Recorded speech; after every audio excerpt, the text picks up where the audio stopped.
So the new number one excuse to eat animals is no longer God says it's okay. That's number two now. It's now the circle of life. So we're going to look at the circle of life from the victim's point of view, which nobody ever does. As you're about to see, this zebra does not want to be a victim to a lion any more than a cow or a chicken wants to be your victim. Zebras have a chance to fight back, though, and escape. We don't even give cows and pigs and chickens and turkeys that chance.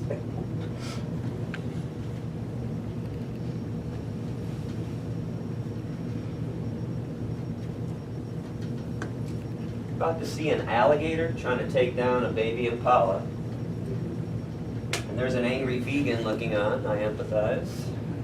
He's going to get involved in stopping.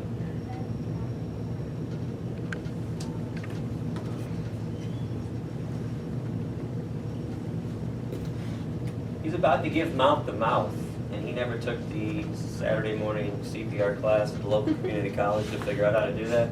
They're much brighter than we give them credit for.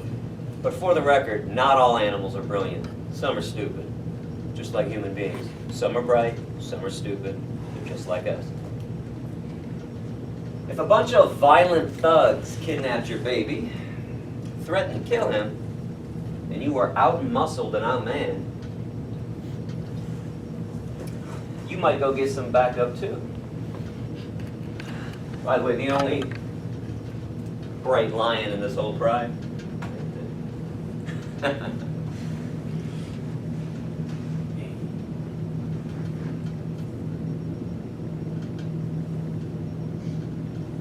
Ain't no fun when the rabbits got a gun.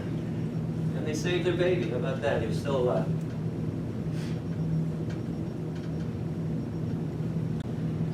Looks like the buffaloes, the zebra, and the hippo didn't get that memo about the way meat eaters want the world to be. Good afternoon, everybody. My name is Yourofsky. I'm a vegan animal liberation activist. Been vegan more than 18 years, which means I do not eat or wear anything that once had a face, a mother, or a bowel movement. No meat, cheese, milk, eggs, and honey. No fur, leather, wool, silk, or down. And no animal byproducts whatsoever. Instead, I decided to eat normal food, real food that wasn't tortured and killed and covered in blood and guts and pus, like fruits and vegetables, nuts and seeds, grains and lentils. I wear clothing made of hemp, bamboo, cotton, and a host of other materials that were not ripped off of somebody else's body.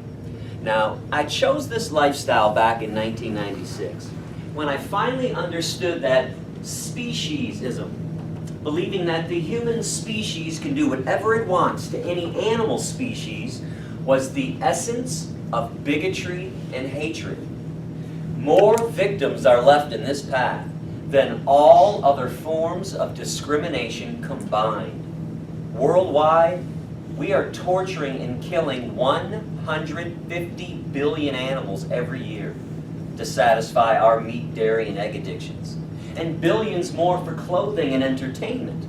So when you're not vegan, you end up paying somebody to kill thousands of animals just for you throughout your lifetime. That's not only violent commodification and selfishness, it's pure hypocrisy.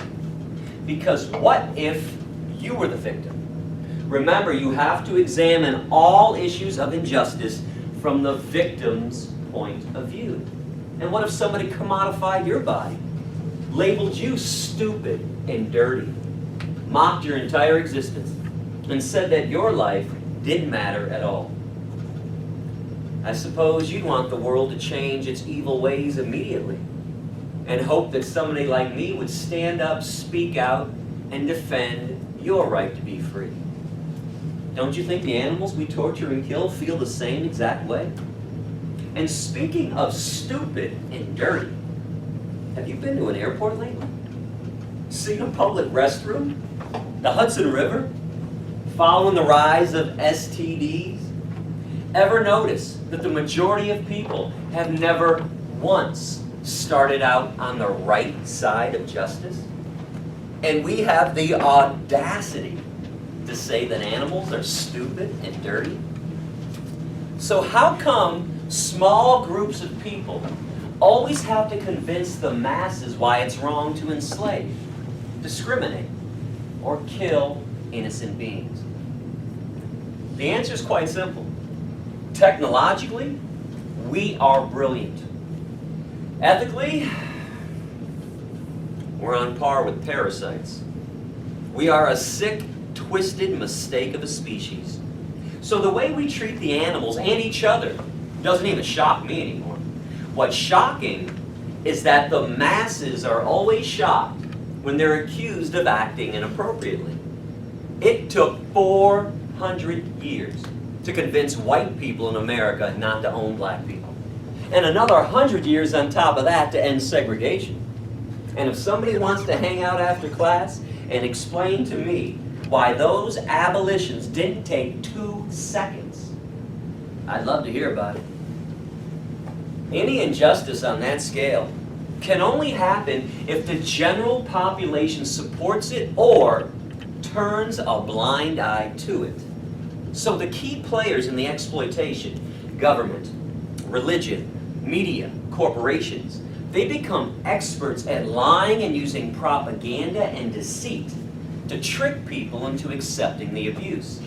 The dairy industry, for example, loves to tell you about happy cows.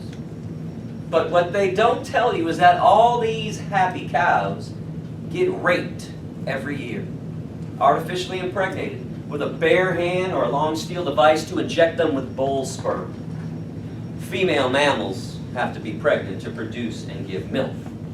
Mother cows then have their babies stolen from them after birth, because once we eliminate the babies from the equation, we get to drink all that milk instead.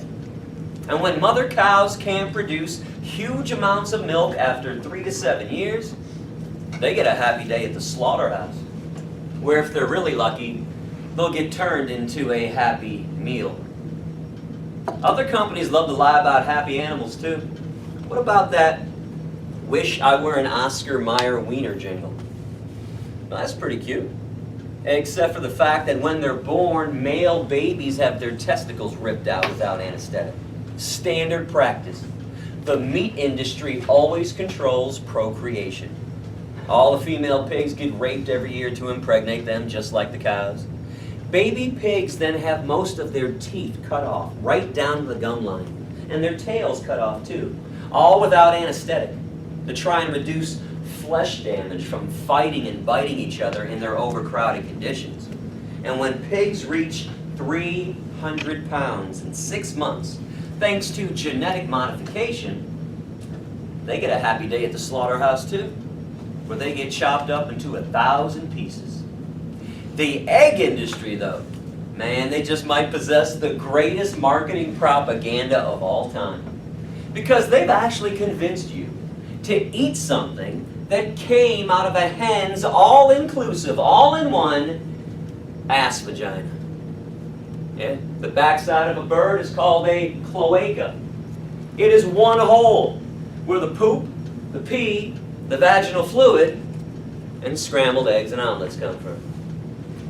Hate to be the bearer of more bad news, but Mommy and Daddy lied to us too. We're not that special. And we're not perfect just the way we are.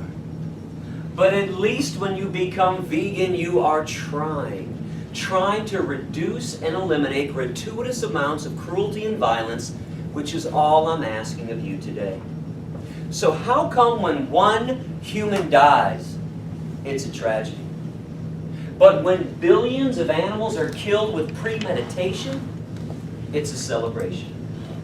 And what's really odd about this tragedy-celebration dichotomy is that besides some kind of a self-defense situation, everyone knows that killing is evil and wrong.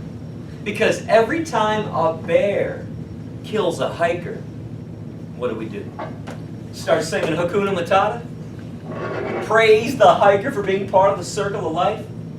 Tell his family, well, he just wasn't fit enough to survive. Bullshit. We scream bloody murder, label that bear a homicidal maniac, and get a bunch of people with guns and go kill that bear for killing the hiker.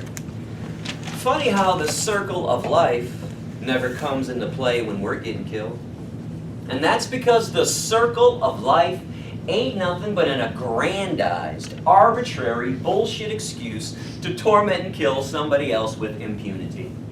It's a cute story. It really is. Written, directed, and produced by us. The killers. The dictators. The victimizers. The victims in this psychotic scenario are not willing participants, as you clearly saw in that opening video. But here's something even more interesting than that. Sometimes, even the killers question their own behavior. Kindness is a choice, so is violence. Spare me the animals can't think or rationalize because they operate on instinct-only nonsense. Because if you go to my website at dap.org, check out the animal intelligence essay and click the link that says leopard saves a baby baboon. And watch a big carnivorous cat have second thoughts about the circle of life. She kills a baboon, but doesn't realize the baboon is a mother with a newborn baby. So she intentionally lets a skulking hyena have the dead mother's corpse to chomp on, while she gently picks up the baby, puts the baby in a tree, and stays in the tree to protect the baby from the hyena. If the circle of life was genuine and animals couldn't think, that leopard would have instinctively, instantly killed that baby. Instead, she chose to comfort him, to protect him, just like most of you would do. Because once again, anyone can choose to be peaceful or violent. Either way, it is a choice. And I have many other videos in that section, also showing carnivores refusing to kill their supposed prey. And for the people out there right now who might be thinking, yeah, Gary, but if animals want to be treated equally to us and treated fairly, then the animals who eat other animals need to be arrested and charged with murder. You are missing my point completely. But I support that. Honestly, I do. As long as all the humans who eat animals turn themselves in to face the same consequences. Be careful about throwing stones in your glass house. Because if we really want to arrest animals and charge them with crimes, they actually need equal rights. They currently have no standing in court, meaning we can't even bring them to trial. But as soon as animals receive the same rights of life and liberty as us, meaning they can no longer be the victims of slavery and murder, I'll call the cops and the next cat I see for killing a squirrel. Until then, I am placing the moral mirror in front of your faces. It's time for you to walk the compassionate talk that you're always talking about. You can't just pray for peace. Sing songs about love and happiness and togetherness. Turn on the 5 o'clock news, hear about a tragedy and go, oh, that's so sad. And then go out and do violent things, like those damn hippies did in Woodstock. Bunch of hippie crits. Did you know that they consumed over 1 million hot dogs during that 4-day festival? And I bet you thought the hippies were on my side. Peace and love and flower power, my ass. Peace begins at the dinner table with a vegan meal. But instead, we always want to get together and see how many dead animals and nasty animal products we can eat at once. Bacon and eggs and cheese and steak and chicken and cheese and lobster. 6 cheese pizzas with every pig product imaginable. Triple cheese bacon burgers with a side of asparagus wrapped in bacon. We actually praise people in our society for killing animals. You've seen all the TV shows glorifying fish killers, duck killers, chefs who cook nothing but meat, guys who'll eat anything from testicles to brains, schmucks who win hot dog eating contests. Food eating contest. Were you aware that every 2 to 3 seconds, some human on this planet died from starvation? While we're getting together with ESPN coverage to see who can eat 61 hot dogs in 10 minutes. 50% of the world's crops, 50%, they're set aside every single year to feed the billions of animals in the meat, dairy, and egg industries. 95% of soy in America. 80% of all the corn in America. 70% of the oats in America, that's animal feed. Cows and pigs and chickens and turkeys, they never miss a meal. They always get fed. There's only 7.5 billion people on the planet. Do the math. You can become vegan and help end world hunger by eradicating the meat, dairy, and egg industries and support the humans you claim to care about so much. Or continue with the gluttony. And speaking of the gluttony, it's now time to watch a 5.5-minute video about where breakfast, lunch, and dinner come from. And before I press play, I need to be pretty clear about something. There is no such thing as humane slaughter or humane slavery, meaning that humane meat, cheese, milk, eggs, and honey do not exist. If I told you that there was a nice outfit in Thailand where they humanely raped kids for the child porn industry, you know, they use condoms and lubricants, let them play in a big backyard every day for 6 glorious hours in between the rapes, would you support it? I didn't think so. Is that because rape is always evil no matter how it's being done? So stop focusing on how animals are being harmed and violated, and start opposing all the different ways of enslaving, abusing, and killing innocent beings. This means that buying local, organic, cage-free, free-range, grass-fed, kosher, halal, antibiotic-free, hormone-free is just as evil and no different than buying conventional from afar or from a factory farm. And if you feel the need to turn away or close your eyes during this video, you might want to ask yourself a question. If it's not good enough for my eyes, then why is it good enough for my stomach?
there was nothing wrong with killing animals and eating meat was okay, how come McDonald's and Burger King and Wendy's never show those images in their TV ads?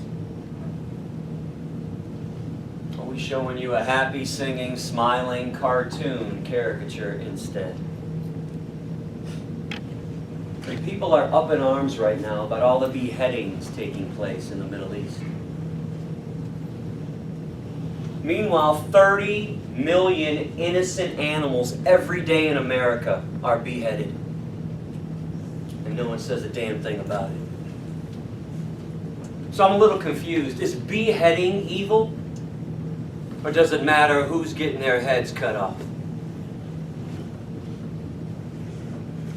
I will forever be embarrassed to be a human being. To stand upright. Like that's something to be proud of. You got to be kidding me. A retired Marine in North Carolina once heard me lecture at East Carolina University. And he said, "Gary, I believe everything you say. Got no arguments for you at all. But we're a bunch of violent monkeys. What makes you think we care?" To this day, that statement still breaks my heart. But I refuse to believe that no one cares. Because the only problem is you've been programmed not to care. Brainwashed to be a good little lifelong consumer of animal body parts. Same thing happened to me for the first part of my life for 25 years. But if you just put your defenses down, I can unbrainwash and deprogram you for free. No gimmicks, no books to buy, no email list to join. I just want to put you back in touch with your conscience again. The conscience that you had when you were young, innocent, and uncorrupted by society's lies. It can't be that difficult to understand that each animal values his or her life as much as you value yours. You might not care about cows and pigs and chickens and fish, but when your thoughts are prejudicial, who the hell cares what you think? Believe whatever you want to believe, but you have no right to act out your violent desires. And listen, if you want to sit around all day smoking weed, eating Oreo cookies, sipping on a 2-liter of Mountain Dew, be my guest. Because ain't nothing wrong with smoking some kush. And Oreos and soda happen to be vegan. They're sugar and chemicals, pure garbage. But if you want to harm yourself, you have every right to do so. I am not the health police. But you have no right to harm somebody else in the process of harming yourself, so I am the ethics police. And vegans will defend animals from you until this massacre stops. You don't really think the entire animal kingdom worships us, thinks we're special, believes that we are the image of God?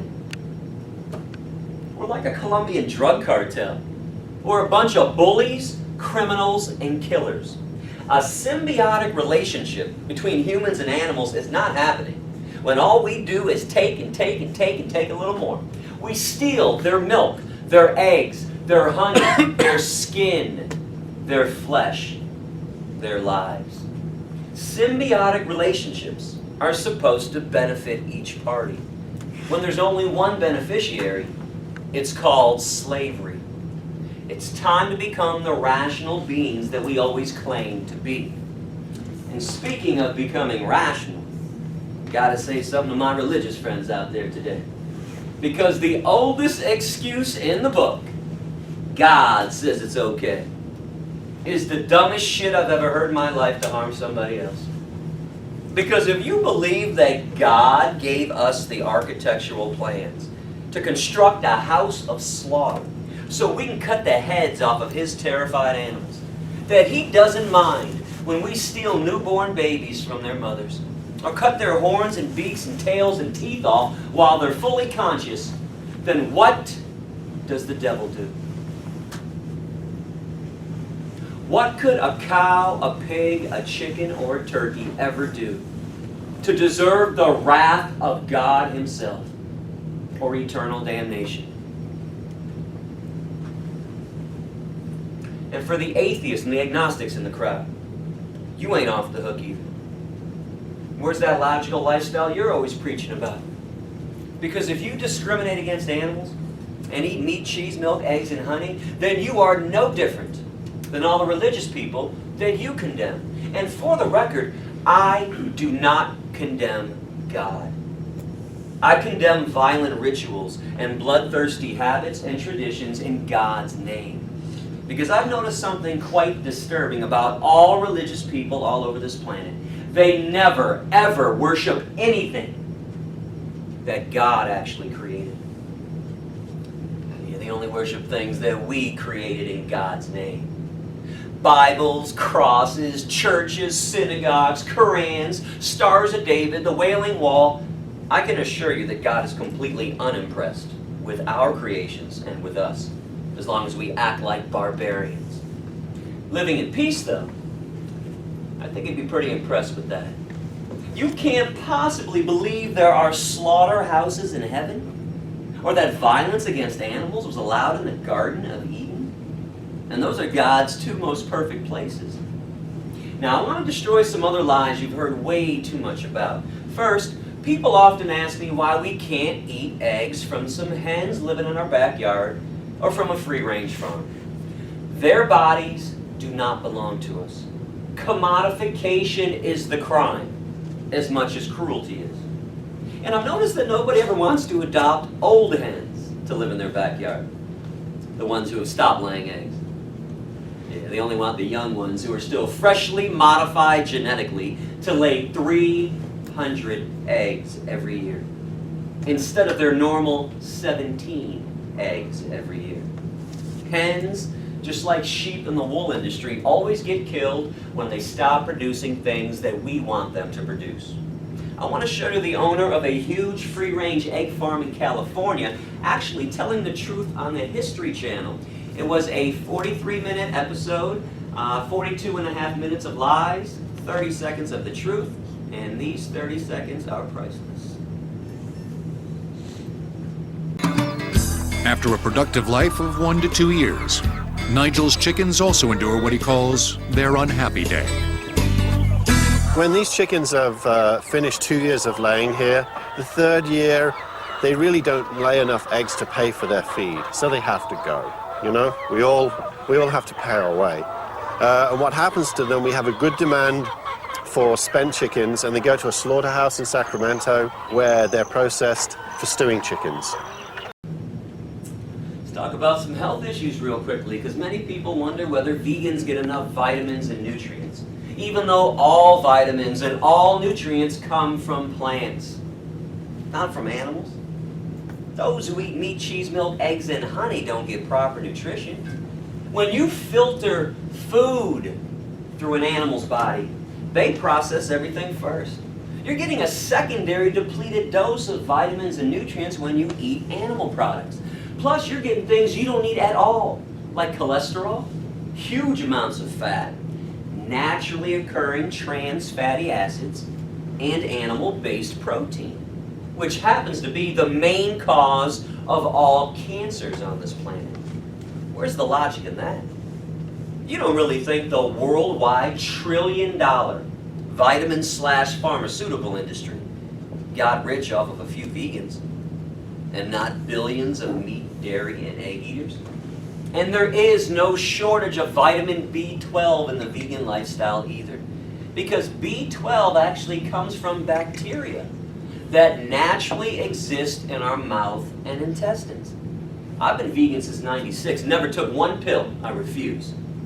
Check out my B12 results and other blood work in the vitamin section on my website. And before that perfunctory protein comment comes up, unless you plan on starving yourself to death, it's impossible not to get protein. You couldn't even do it if you tried, because all the plants have protein. Even fruit is around 5% protein. Nuts and seeds and beans and lentils, vegetables and grains, plenty of protein. Beans and lentils, by the way, are 25% protein. And there's a myth out there that we can't do anything about our health because it's already programmed into our genes. Hey, Gary, that was a great speech, man, but heart disease runs in my family. Breast cancer keeps running in my family. The only things running in your family are meat, cheese, milk, eggs, and honey. It doesn't count as being hereditary when our parents and our grandparents and our great-grandparents ate the same disgusting, unhealthy things that we still eat today. When we get the same exact diseases that they got, it's called the same lifestyle syndrome. Baldness is hereditary. Thank you, Mom's dad, for that. Eye color is in the genes. Cystic fibrosis, Down syndrome, Prader-Willi disease, that's in the genes. Heart disease and cancers are not. And how come when vegans try to tell people how to prevent or treat a disease, everybody hates us? But if you have a disease, survive a disease, or die from a disease, you're a friggin' hero. Well, to be fair about that, kind of depends on which disease it is, doesn't it? Heart disease, breast cancer, autism, hero, leprosy, schizophrenia, gonorrhea, AIDS, Tourette's, depression, not so much. Where's the race for a cure for gonorrhea? The stand up to schizophrenia concert? And can we please stop exalting sick people to Jesus-like status? Getting a disease doesn't make you heroic nor courageous in any way. It makes you unlucky, if you want to get technical about it. And I'm really confused when people say that vegan food is more expensive. Exactly when did bananas and apples and carrots and cucumbers and potatoes and broccoli and tofu and barley become more expensive than meat, cheese, milk, eggs, and honey? And listen, are there some pricey vegan things out there? Hell yeah.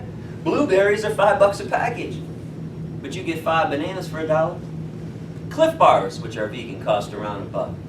That's the real dollar menu. You guys got the expensive shit.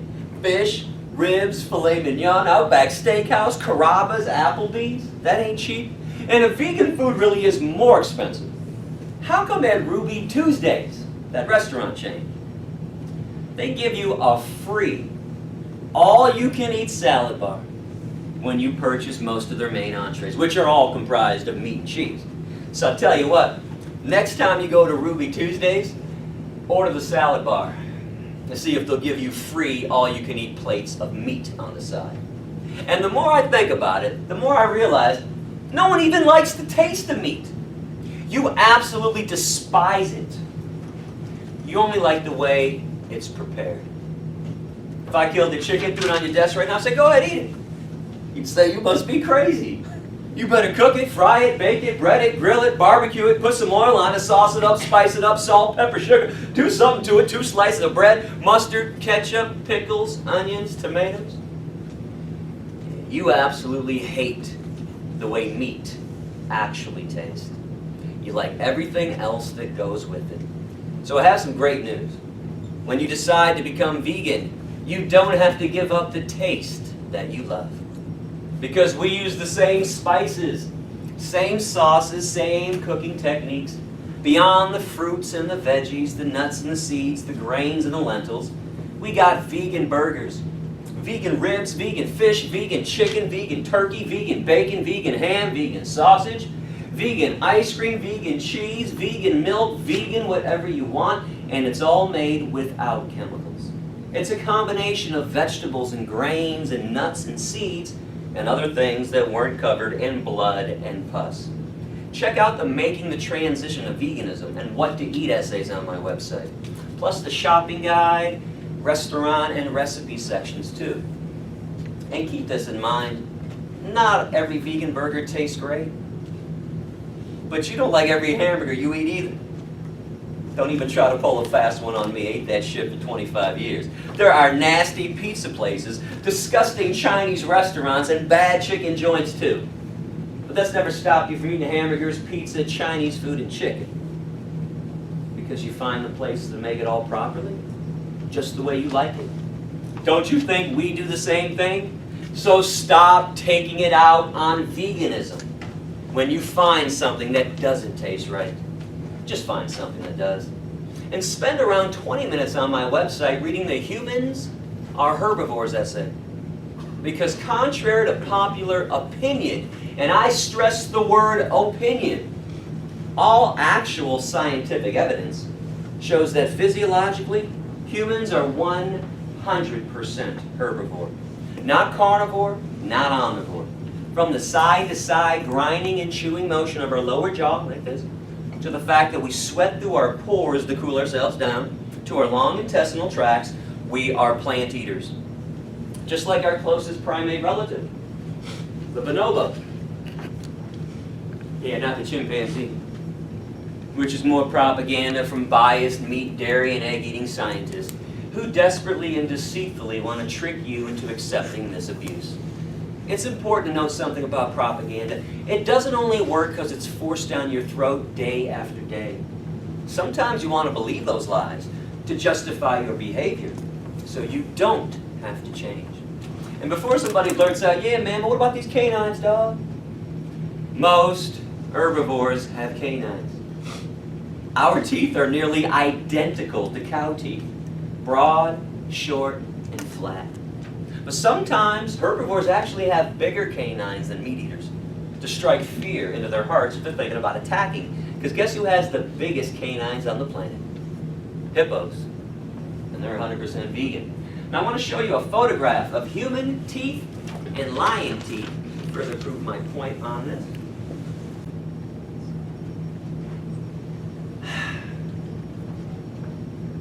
What the hell is everybody always talking about when they scream at me, hey, we got canines, what about these canines, man? Look at these canines. You've got to be kidding me. And if you really think that these flat teeth, and not these pointy ones over here, that these flat teeth were made for animal flesh and not plants, it's time for the dog bone challenge. I like to give a crowd a chance to prove me wrong every semester if that's what they want to do. I hope you guys don't want to do that. There's usually a couple people in every crowd that are going, Yourofsky's full of shit. He knows damn well we're meat eaters. You want to prove me wrong on your way home from school today? Stop at a pet store.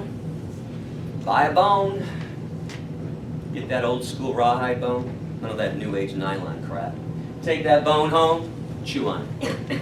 Just like a dog would. Go to town on it. Now, let me absolve myself right now from any future lawsuits in front of a crowd of witnesses. If you choose to do that, your weak, scrawny little herbivore teeth will break in half and shatter. So don't come running to me to pay the $10,000 bill the dentist is going to charge you to fix your mouth. And finally, let's talk about the plants and whether they suffer. Because the latest idiocy and lunacy being tossed my way the last couple of years has been, hey man, carrots suffer and die just like cows do, so what's the difference? Okay, in case you were unaware of this difference, you have to have a functioning central nervous system connected to a brain in order to suffer. And this is not up for debate. Which is why people in the hospital who are brain dead, but still alive, but can't feel anything are called vegetables. How about that? A little truth in science for a change. Yeah, we don't call these people fish. We don't call them chickens and turkeys and cows and pigs. We call them vegetables. But even if someone somehow proved that insentient life forms like plants were capable of suffering, we're causing more harm to the planet by harvesting all the plants and feeding all those plants to the animals and killing all the animals to get the nutrients they got from the plants, which were all the nutrients that we needed to begin with. With all the crop land in America alone, America could be feeding 10 billion people. Again, there's only 7.5 billion on the planet, which means less land would be used, less plants would be harvested, less violence committed if we ate plants directly. And if plants really can't suffer, how come firefighters never rescue them? And don't say it's discriminatory, because animals are the most discriminated species on this planet. But there's still a plan in place to save them during a fire. Humans get saved first, but if it's safe to do so, even if it's unsafe to do so, they'll go back inside and save the animals. But even if it were safe to do so again, no firefighter in the history of the world has ever gone back in a third time to save the chrysanthemums. Hey Bob, quick, you save the basil plant from the kitchen, I'll get the rhododendron from the second floor. Do you think that if I gave lectures about cruelty to vegetables, especially root vegetables like yams, called my speech the silence of the yams? Because everybody knows that yams scream for about 30 to 45 seconds after you yank them out of the ground before they die. That I would have been invited into 180 schools to give 2,600 lectures to 60,000 students in 30 different states. And I was just thinking about this the other day, but what do we say about fruits and vegetables when they get old? They're ripe, ready to eat, or rot.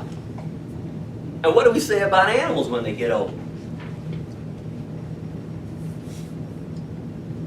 They're old. Because animals are alive in the exact same way that we are. And plants are food. So can we please stop making up idiotic excuses to torture and kill the animals? And make up an excuse to care about them instead? To become vegan, to actually live by the golden rule, instead of just paying lip service to it. Do unto others as you would have others do unto you. Think about it. How would you feel if the moment you were born, somebody else had already planned the day of your execution?